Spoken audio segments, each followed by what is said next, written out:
रहीम जी का एक दोहा आप सभी लोगों ने सुना होगा। रहीमन पानी राखिए, पानी बिन सब सून, पानी भय न उभरे, मोती मानुष चून। आज से कई सौ साल पहले जब ये दोहा लिखा गया तो उस दौरान साइंस और टेक्नोलॉजी का इतना ज़्यादा इन्वेंशन नहीं हुआ था कि पानी के महत्व को समझाया जा सके। लेकिन फिर भी इस दोहे में जो मुख्य तीन बातें कही गई हैं उनमें पानी के उपयोगिता के बारे में बताया गया है। इसके अलावा आप बचपन से ही सुनते आ रहे होंगे कि वाटर इज लाइफ, जल ही जीवन है। तो आज हम लोग जल की इसी उपयोगिता और महत्व की चर्चा करेंगे और सीखने की कोशिश करेंगे कि क्यों आखिर जल को जीवन कहा जाता है। सबसे पहले यहां पर आपको यह समझना होगा कि वाटर का जो डिस्ट्रीब्यूशन है वो इस पृथ्वी पर किस तरीके से है। तो जैसा कि हम सभी लोग जानते हैं 29% हम सिर्फ लैंड पर रहते हैं। हमारी जो पूरी पृथ्वी है, इस पृथ्वी का केवल 29% भाग है जहां पर महाद्वीपों का विस्तार है। बाकी का जो 71% है वहां पर जल है। ये जल महासागरों के रूप में भी है, नदियों के रूप में भी है, झीलों और समंदरों के रूप में भी है तथा छोटे मोटे ताल और तलैयों के रूप में भी है। यहां से आप इस चीज को बहुत अच्छे से क्लियर कर सकते हैं कि जिस प्लेनेट पर हम लोग रहते हैं उसे ब्लू प्लेनेट क्यों कहा जाता है। बिकॉज यहां पर जो मैक्सिमम है वो वाटर है। साथ ही साथ ये जो 71% वाटर यहां पे आप देख रहे हैं, क्या ये 71% पीने लायक है, ड्रिंकिंग वाटर है? नो। इस 71% का केवल 2% जल ऐसा है जो कि पीने लायक है, ड्रिंकिंग वाटर की कैटेगरी में आता है। लेकिन ये 2% ड्रिंकिंग वाटर है कहां पर? तो इसका भी जो डिस्ट्रीब्यूशन है वो अलग अलग है।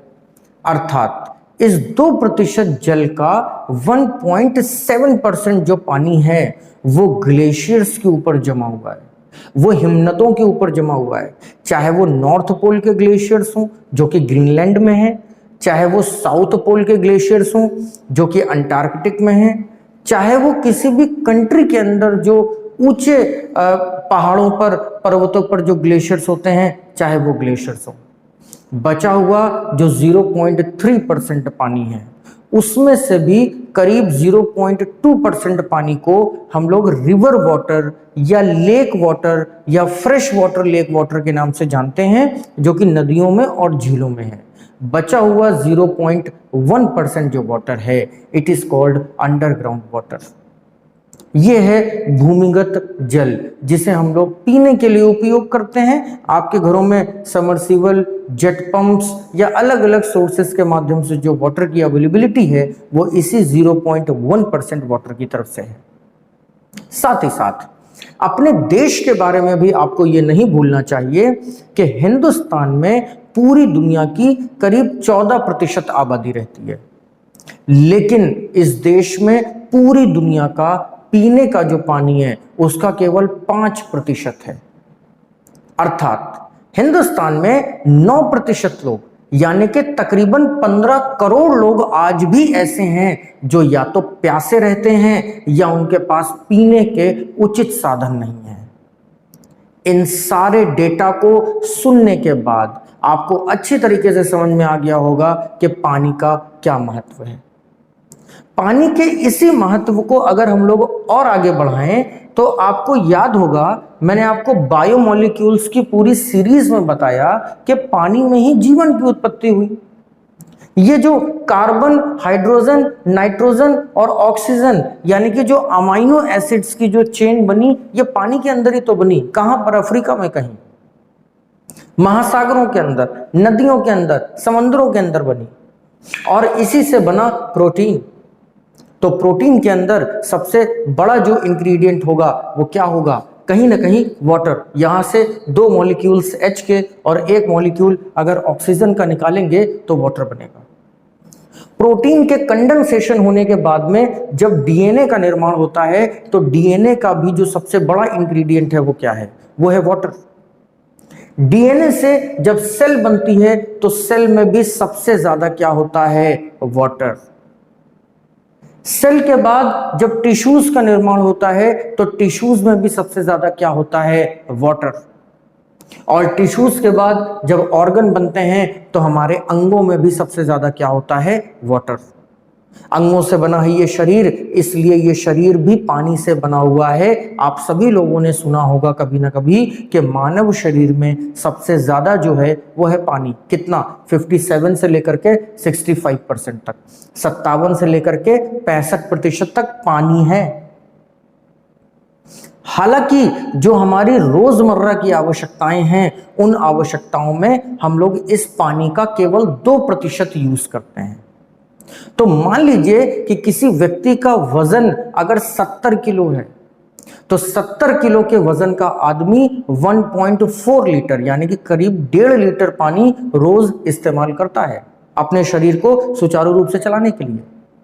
तो आपको इससे ज्यादा पानी पीना पड़ेगा, अपने शरीर के अंदर स्टॉक बनाना पड़ेगा ताकि आपके जो फंक्शंस हैं वो प्रॉपर तरीके से हो सके। अपने फंक्शंस को प्रॉपर तरीके से चलाने के लिए आपको ये टेबल जरूर याद रखनी चाहिए, क्योंकि इस टेबल में बिना वाटर के कुछ भी पॉसिबल नहीं है। अमाइनो एसिड से लेकर के प्रोटीन, डीएनए से लेकर के सेल और टिश्यू से लेकर के ऑर्गन, इन सभी के निर्माण में जो मुख्य घटक है वो जल ही है। इसीलिए आज के इस लेक्चर में हम लोग जल के कुछ बायोलॉजिकल यूजेस को भी समझने की कोशिश करेंगे। ये जो वाटर का पूरा लेक्चर है, इस लेक्चर में हम लोग जिन मेजर चीजों की चर्चा करने जा रहे हैं उसमें सबसे पहले आता है रिएक्टर, दूसरे नंबर पर आता है biological uses of the water, तीसरे नंबर पर आते हैं वाटर रिचार्ज के कॉन्सेप्ट्स, और फिर चौथे नंबर पर आती है डेफिशिएंसी सिंड्रोम्स। तो आइए सबसे पहले हम लोग चर्चा करते हैं रिएक्टर की। इसके लिए आपको एक लाइन याद रखनी चाहिए कि water is the best reactor, that's it. Water is the best reactor. इसका मतलब क्या है? इसका मतलब यह है कि जीवन से संबंधित कोई भी अभिक्रिया जल में संभव है, जल में सबसे बेहतरीन तरीके से हो सकती है, क्योंकि जल जो है वो सबसे अच्छा रिएक्टर है। और इसका जो एग्जाम्पल है वो एग्जाम्पल आप यहां पे देख सकते हैं कि जो जीवन की उत्पत्ति है वो पानी के अंदर हुई है। चलिए छोड़ दीजिए विज्ञान को, अगर साइंस को एक किनारे भी रख दिया जाए तो जरा हम लोग अपने वैदिक लिटरेचर्स पे आते हैं, पुराणों की लैंग्वेज में आते हैं। मैं आपको हमेशा बताता रहता हूं कि religion and science are same. इन दोनों के बीच में जो एक ट्रांजिशन एलिमेंट है उसे कहते हैं तर्क। जब इस दुनिया में विज्ञान का आविष्कार नहीं हुआ था या विज्ञान की तरक्की नहीं हुई थी तो धर्म हमें सारी चीजें समझाता था, लेकिन जैसे जैसे धर्म के अंदर तर्क का विकास होने लगा विज्ञान का जन्म होने लगा। धर्म में तर्क का विकास ही विज्ञान के जन्म का कारण है। तो ये तो वैज्ञानिक विधियां हैं। वैज्ञानिक विधियों के अलावा अगर धार्मिक विधियों में आए तो जरा याद करिए कि भगवान विष्णु के जिन 10 अवतारों की चर्चा करी जाती है उनमें पहला अवतार क्या है? मत्स्य। दूसरा क्या है? कूर्म। तीसरा क्या है? वराह। चौथा क्या है? नरसिंह। पांचवां क्या है? वामन। छठवां क्या है? परशुराम। सातवां क्या है? राम। आठवां कृष्ण। नवें बुद्ध, और 10वें जो कि अभी आए नहीं यानी कि कली। जरा रिवाइंड करके पहले अवतार में जाइए, यानी कि मत्स्य। मत्स्य का मतलब मछली, मछली का मतलब पाइसेस, पाइसेस का मतलब पानी वाले जीव, यानी कि जीवन की उत्पत्ति कहां पर होती है? पानी में होती है। तो चाहे धर्म हो चाहे विज्ञान हो, दोनों ही इस बात को मानते हैं कि जीवन की उत्पत्ति पानी के अंदर होती है। इसीलिए कहते हैं कि water is the best reactor. किसी भी गर्भवती के शरीर में पानी की कमी नहीं होनी चाहिए। क्यों? क्योंकि उसके पेट में भी एक जीवन पल रहा है और वो जीवन खतरे में पड़ सकता है अगर पानी की कमी है तो। रिएक्टर के बाद में अब हम लोग पानी के बायोलॉजिकल यूजेस को सीखते हैं। इसके जो बायोलॉजिकल यूजेस हैं उनमें सबसे पहला यूज इसका ये है कि जिस तरीके से हम लोगों ने पूरे फूड एंड न्यूट्रिशन में चाहे कार्बोहाइड्रेट को पढ़ा, चाहे प्रोटीन को पढ़ा, चाहे फाइबर को पढ़ा, चाहे फैट को पढ़ा, हमने सभी में एनर्जी के कॉन्सेप्ट्स को निकाला था कि 1 ग्राम कार्बोहाइड्रेट में 4 कैलोरी ऊर्जा होती है, 1 ग्राम फैट में 9 कैलोरी ऊर्जा होती है, 1 ग्राम फाइबर में 4 कैलोरी ऊर्जा होती है। तो 1 ग्राम पानी में कितनी ऊर्जा होती है? 1 ग्राम वाटर इक्वल्स 0 कैलोरी, अर्थात पानी में कैलोरीज नहीं होती हैं। और अगर पानी में कैलोरीज नहीं होती हैं तो इसका मतलब पानी पीने से कोई ऊर्जा नहीं मिलेगी, आपके शरीर में कोई भी एनर्जी फैक्ट्री के अंदर कोई भी रॉ मटेरियल नहीं जाएगा, आप मोटे नहीं होंगे, आपको फैट नहीं चढ़ेगा, आपको ब्लड प्रेशर नहीं होगा, आपको डायबिटीज नहीं होगी, आपको हार्ट डिजीज नहीं होगी। तो पानी का सबसे पहला यूज तो यह है कि आप बेफिक्र होकर पानी पी सकते हैं, चाहे 1 ग्राम पानी पीजिए, चाहे 1 लीटर पानी पीजिए, कैलोरी आपकी बॉडी में एक भी नहीं जाएगी। तो अगर पानी पीने से कैलोरी नहीं जाएगी तो होगा क्या? पानी जब आप पिएंगे तो सबसे पहले ये पानी आपके ऑर्गन्स में पहुंचेगा। ऑर्गन्स में पहुंचने का मतलब है कि जब आप पानी पिएंगे तो वो आपके मुंह से होता हुआ और फूड पाइप से होता हुआ आपके स्टमक में पहुंचेगा। स्टमक के बाद में जो दूसरा ऑर्गन है वो है स्मॉल इंटेस्टाइन, जहां पे पहुंचेगा।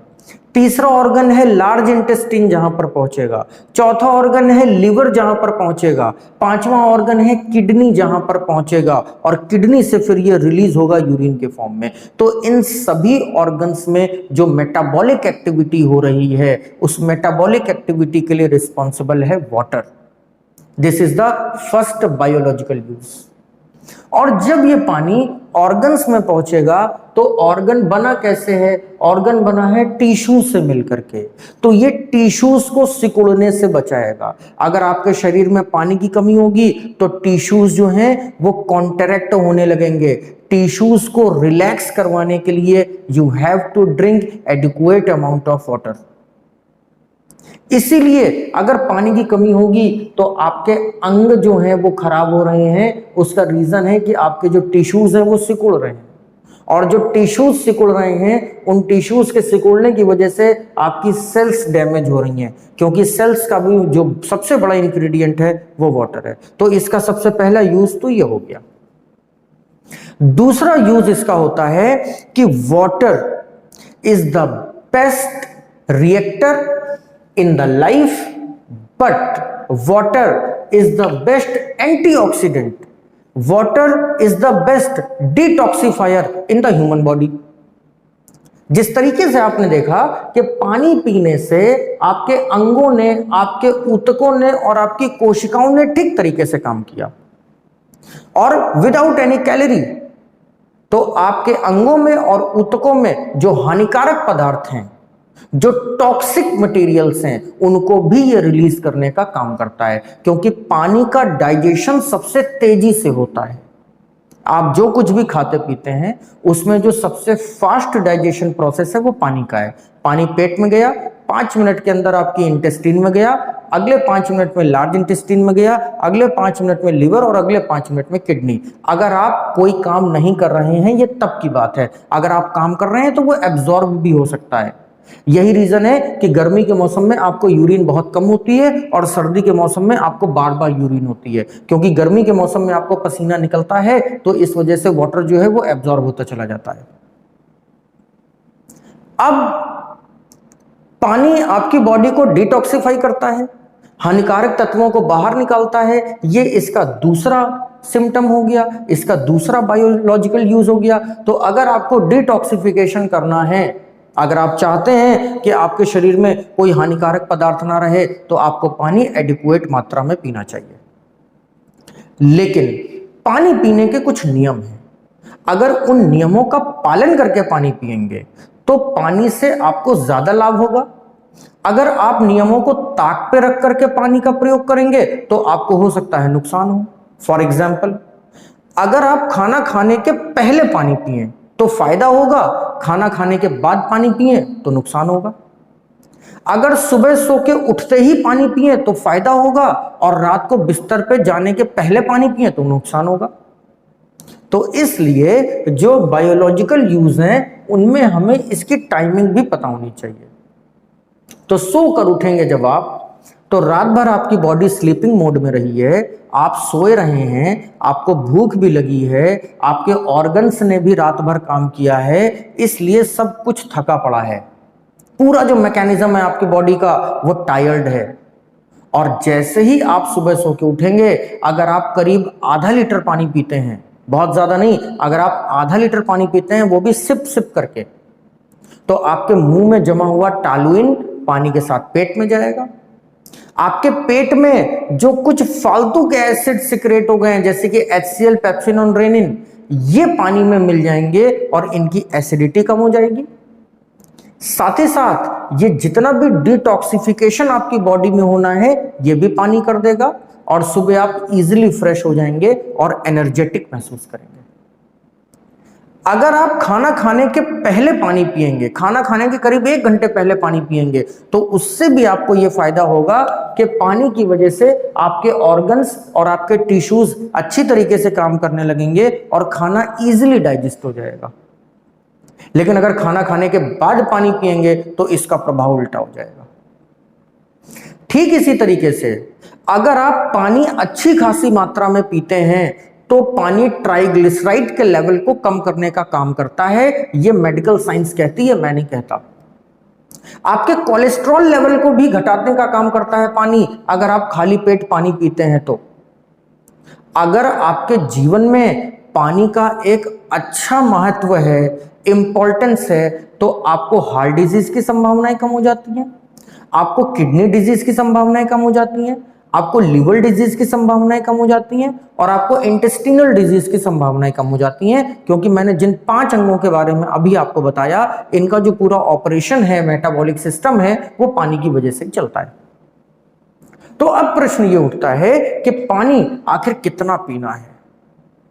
हर व्यक्ति में पानी की आवश्यकता अलग अलग है, हर व्यक्ति में मौसम के अनुरूप भी पानी की आवश्यकता अलग अलग है। यहां पे मैं आपको गर्मी के मौसम का उदाहरण दूंगा, क्योंकि गर्मी का मौसम सबसे सुटेबल मौसम होता है जब आप पानी पीते हैं। आपका जितना भी वजन है उसके 10% का आधा।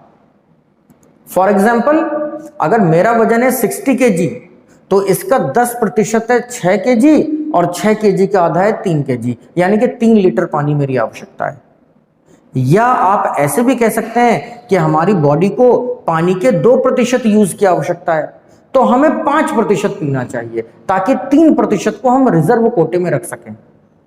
या आप इसको ऐसे भी कह सकते हैं कि जो एक औसत व्यक्ति है उसको करीब 4 लीटर पानी पीना चाहिए, 3 से 4 लीटर के बीच में हो तो बहुत अच्छी बात है। तो ये पानी के सारे बायोलॉजिकल यूजेस हो गए। अगर आप किडनी की बीमारियों से बचना चाहते हैं, लिवर की बीमारियों को टालना चाहते हैं, अगर आप दिल की बीमारियों से बचना चाहते हैं, अगर आप ट्राइग्लिसराइड को कंट्रोल रखना चाहते हैं, तो आपको पानी के बायोलॉजिकल यूजेस को समझना पड़ता है। एक प्रश्न यहां से और पैदा होता है कि आप कैसे पहचानेंगे कि आपके शरीर में पानी की कमी हो गई, यानी कि जो डेफिशिएंसी सिंड्रोम्स हैं वो क्या होते हैं। तो डेफिशिएंसी सिंड्रोम्स में तो पानी से होने वाली बहुत सारी बीमारियां भी आती हैं, क्योंकि ये पानी से रिलेटेड मैंने आपको जितनी भी बातें बताई, ये सारी बातें तो तब के लिए हैं जब आप फ्रेश वाटर पीते हैं, जब आप क्लीन वाटर पीते हैं। अगर आप गंदा पानी पियोगे तो क्या होगा, अगर आप बैक्टीरिया वाला पानी पियोगे तो क्या होगा।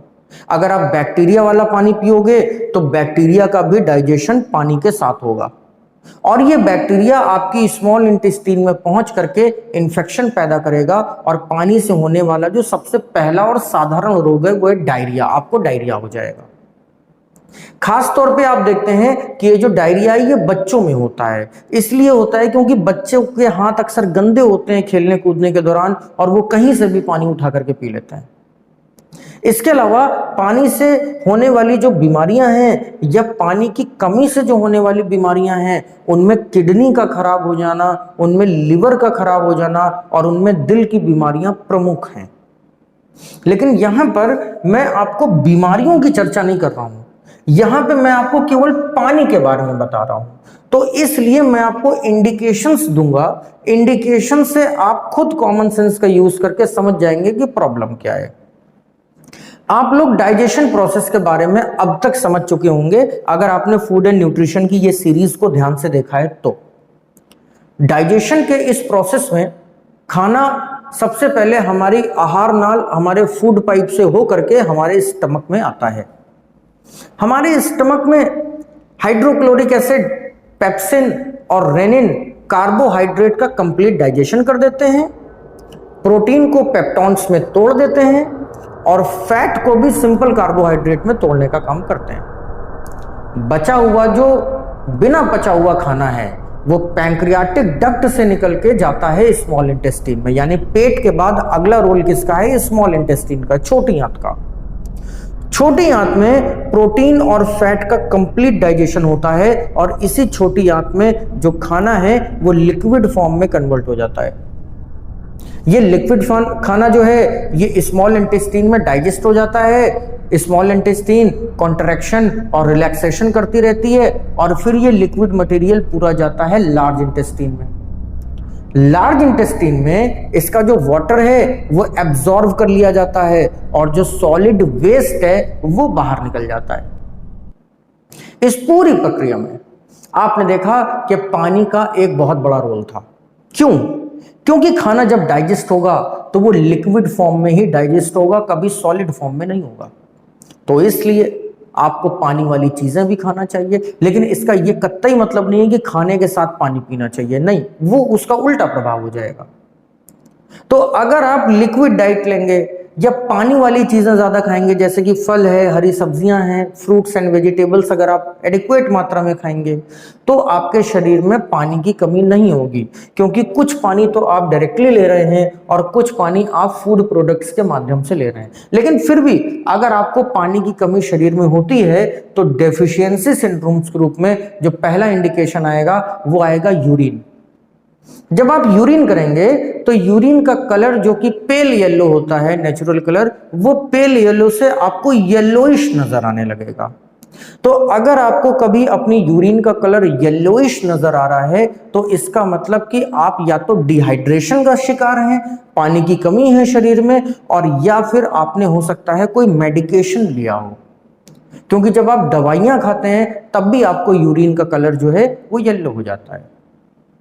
अगर येलो से ये कलर कन्वर्ट होके वापस पेल येलो हो गया 1-2 दिन में, 3-4 दिन में, तो चिंता की कोई बात नहीं है। लेकिन अगर ये येलो से डार्क येलो हो गया, 1 हफ्ते से ज्यादा हो गया, तो निश्चित तौर पे आपको नेफ्रोलॉजिस्ट से संपर्क करना चाहिए, जिसे किडनी का डॉक्टर कहा जाता है, क्योंकि ये सीधा इंडिकेशन होता है कि आपके शरीर में डेफिशिएंसी हो चुकी है। कई लोग इसको भी अवॉइड कर देते हैं। अच्छा, अगर प्राइमरी कंडीशन में आपको पता चल गया तो पानी को पीने लग जाइए, हो सकता है यूरिन का कलर सही हो जाए। लेकिन फिर भी अगर नहीं सही हो रहा और डार्क येलो हो चुका है तो आपको डॉक्टर से संपर्क करना चाहिए। तब भी अगर आप नहीं सुधरे तो ये कलर धीरे धीरे पिंक होने लगेगा और एक समय ऐसा भी आएगा जब आपकी यूरिन में रेड कलर के फाइबर्स आने लगेंगे, यानी कि ब्लड आने लगेगा। और अगर आपकी यूरिन में ब्लड आने लगा है तो इसका सीधा सा मतलब है कि आपकी जो किडनीज हैं वो डैमेज हो चुकी हैं। किडनी डैमेज होने का जो सबसे बड़ा रीजन है वो तो ब्लड प्रेशर है, लेकिन ब्लड प्रेशर के पीछे का जो रीजन है वो वाटर है।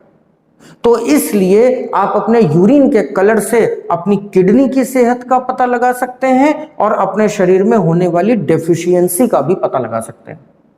हालांकि इसके कुछ और सिम्टम भी होते हैं, जैसे अगर आपके लिप्स में क्रैक आ रहे हैं, अगर आपके होंठ फट रहे हैं तो भी आपके शरीर में पानी की कमी है। अगर आपकी जो त्वचा है वो सूखी पड़ रही है, स्किन अगर आपकी फट रही है तो भी ये पानी की कमी है। अगर आपका डाइजेशन खराब है तो भी ये पानी की कमी है।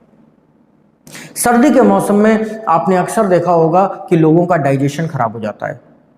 तो सर्दी के मौसम में डाइजेशन खराब होने का रीजन यही होता है क्योंकि ठंड के मौसम में प्यास लगती नहीं है और खाना आप खूब खाते हैं।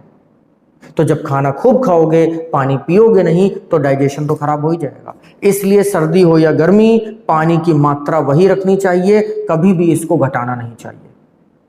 तो ये हो गए वाटर के सारे बायोलॉजिकल यूजेस और इसकी डेफिशिएंसी से रिलेटेड थोड़ी बहुत जानकारी जो कि जनरल स्टडीज के पर्पज से आपको पता होनी चाहिए। अब आखिरी में नंबर आता है वाटर रिचार्ज का। What is water recharge? Water recharge का मतलब है अगर सारा पानी जमीन से निकाल के पी जाओगे तो हमारी आने वाली पीढ़ियां क्या करेंगी? तो वाटर रिचार्ज से तात्पर्य होता है to refill the underground water, to refill the ground water. और इस ग्राउंड वाटर को रिफिल कैसे किया जाएगा? तो इसको रिफिल किया जाएगा बारिश के पानी को सहेज करके, रेन वाटर हार्वेस्टिंग करके। अगर आपके घर के आसपास कोई तालाब है, अगर आपके घर के आसपास कोई नदी है, अगर आपके घर में कोई ऐसा गार्डन है जिसमें पानी भर जाता है, तो आपको परेशान होने की जरूरत नहीं है। आपके घर में जो अंडरग्राउंड वाटर है उसमें कभी भी कोई कमी नहीं आएगी, वो रिचार्ज होता रहेगा। लेकिन अगर ये तीनों चीजें आपके घर के आसपास नहीं है तो निश्चित तौर पे आपका जो वाटर लेवल है वो लगातार गिरता चला जाएगा। और आजकल अक्सर देखा जा रहा है कि लोगों ने नए नए समरसीबल लगवाए और वो कुछ सालों बाद काम करना बंद कर चुके हैं, फेल हो चुके हैं। तो ये समस्याएं क्यों आ रही हैं? क्योंकि वाटर रिचार्ज नहीं हो पा रहा है। बहुत सारी ऐसी फैक्ट्रीज हैं, बहुत सारी ऐसी कंपनीज हैं जिनके लिए गवर्नमेंट ने गाइडलाइंस बना रखी है कि आप अपनी फैक्ट्री में तब तक प्रोडक्शन नहीं कर सकते जब तक आप रिफिलिंग की व्यवस्था नहीं कर देंगे। तो वहां पे एक रिवर्स बोरिंग करवाई जाती है ताकि जितना पानी हम यूज कर रहे हैं फैक्ट्री में उतना ही पानी वापस हम जमीन को लौटा सकें। बारिश के पानी को भी सहेजा जा सकता है। It is called rain water harvesting. बहुत सारे प्लांट आपने देखे होंगे जहां पे बारिश के पानी का संचय किया जाता है। तो ध्यान रहे कि आप वाटर रिचार्ज की कमी भी ना झेलें। पृथ्वी, प्रकृति आपको सब कुछ देगी, पानी भी आपको अनंत काल तक देगी, लेकिन आपको रिचार्ज का ध्यान रखना पड़ेगा। और रिचार्ज के लिए आपको कोशिश करनी पड़ेगी कि ताल तलैया, झीलें, समंदर, नदियां, झरने सूखने ना पाएं, इनमें पानी हमेशा भरा रहे, क्योंकि इन्हीं से पानी धीरे धीरे एब्जॉर्ब होकर के नीचे जाएगा और अनेक होराइजन्स में होता हुआ वो अंडरग्राउंड वाटर में जाकर के मिल जाएगा। तो ये थी वाटर रिचार्ज की कहानी। तो ये जो जल का टॉपिक है इसमें सबसे पहले हम लोगों ने पढ़ा कि वाटर का डिस्ट्रीब्यूशन क्या है। इसके बाद हम लोगों ने पढ़ा कि पानी का हमारे जीवन से आखिर संबंध क्या है, मानव शरीर में कितना पानी होता है और उसका कितना यूज हम लोग करते हैं। इसके बाद हम लोगों ने पानी के 4 मेजर यूजेस पढ़े, जिसमें सबसे पहले हम लोगों ने वाटर एज ए रिएक्टर पढ़ा। इसके बाद हम लोगों ने वाटर के बायोलॉजिकल यूजेस पढ़े। इसके बाद हम लोगों ने वाटर रिचार्ज की जानकारी ली और फिर हम लोगों ने देखी इसकी डेफिशिएंसी के बारे में। एक बात मैं हमेशा अपनी ऑफलाइन क्लासेस में बताता रहता हूं कि जब भी कोई इंटरनेशनल डे सेलिब्रेट किया जाता है यूनाइटेड नेशंस के द्वारा, तो इसका मतलब होता है कि वो चीज खतरे में है, एक्सटेंट या तो हो चुकी है या तो होने वाली है। जैसे टाइगर डे, जैसे ओशन डे, जैसे वाटर डे, जैसे फॉरेस्ट डे, जैसे बायोडाइवर्सिटी डे, जैसे हेरिटेज डे। तो इन सभी चीजों पे खतरा है ना। अर्थ डे खतरा है। पॉल्यूशन डे तो कभी नहीं मनाया जाता क्योंकि पॉल्यूशन होना ही नहीं चाहिए। इन्वायरमेंट डे क्यों मनाया जाता है? क्योंकि इन्वायरमेंट होना चाहिए और नहीं है। तो इसी तरीके से इंटरनेशनल वाटर डे, अंतरराष्ट्रीय जल दिवस भी मनाया जाता है। अगर ये पूरा टॉपिक आपको समझ में आ गया तो आप मुझे बताइए कमेंट करके कि जल दिवस कब मनाया जाता है।